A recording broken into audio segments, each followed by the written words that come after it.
Warm greeting to all.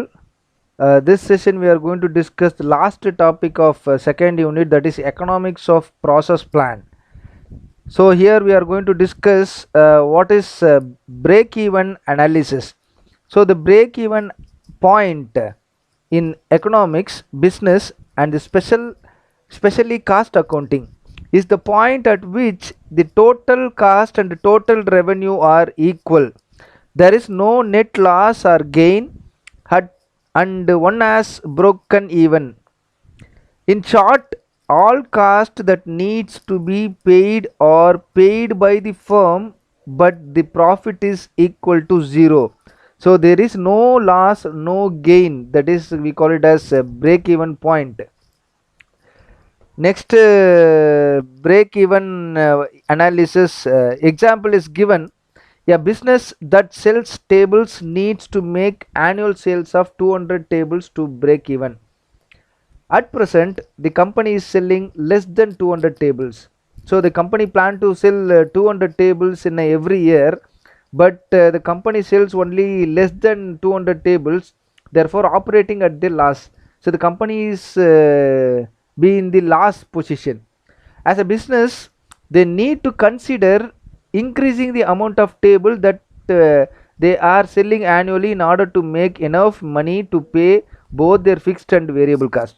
So the company has to take necessary action to sell more than 200 tables in every year to get a profit and to pay their fixed and variable cost. So that is the example they given for break even analysis. And this the purpose of break even analysis. So the main purpose of break even analysis to determine the minimum output that must be exceeded in order for a business to make profit.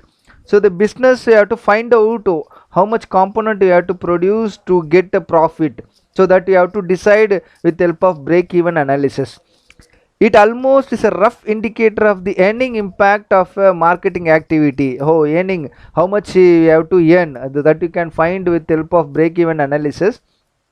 Next, a firm is able to analyze their ideal level of output and therefore knowledgeable on a amount of sales and revenue they need to generate.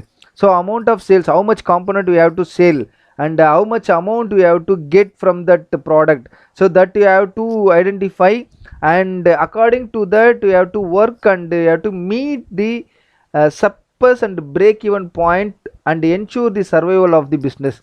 So then only we can survive with that business, otherwise the company will in the last position. So if this level is not met, if often because difficult for the business to continue to operate, and thus they may have to shut down their operations. So we have to get the minimum level, that is break even point level. At the point break even point, there is no loss, there is no loss, there is no loss or gain. So if you produce more than that, you'll get a profit. So if you produce less than that, will be in the loss. So you have to shut down their operations. So the next next to go through this diagram.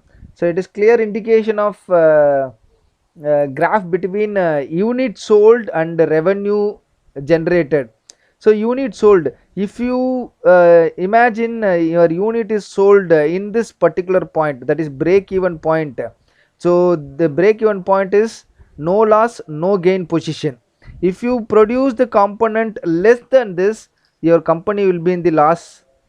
If you produce your component more than this particular point, so you are in the profit level. So that you have to identify with help of break even analysis. The next diagram here shown, the same diagram, the total revenue cost in the y axis and total unit sold, that is in the x axis. So you have to find out the break even point, and this much amount you have to minimum, you have to produce this much amount of product. So if you produce more than this, will get a profit. If you produce less than this, you will be in the last position. So that you have to find with help of break even analysis.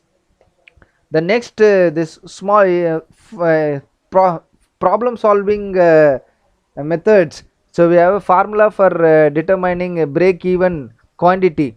So break even quantity, which is equal to total fixed expenses divided by sales price per unit minus variable cost per unit. So the break even, that is, which is equal to total fixed expenses divided by contribution margin ratio. Then how to find out the contribution margin ratio? The total contribution margin divided by total sales. Then contribution margin per unit, which is equal to sales price per unit minus variable cost per unit. The total contribution margin, which is equal to total value of sales minus total variable cost. So this is a brief about the economics of process plan. Thank you.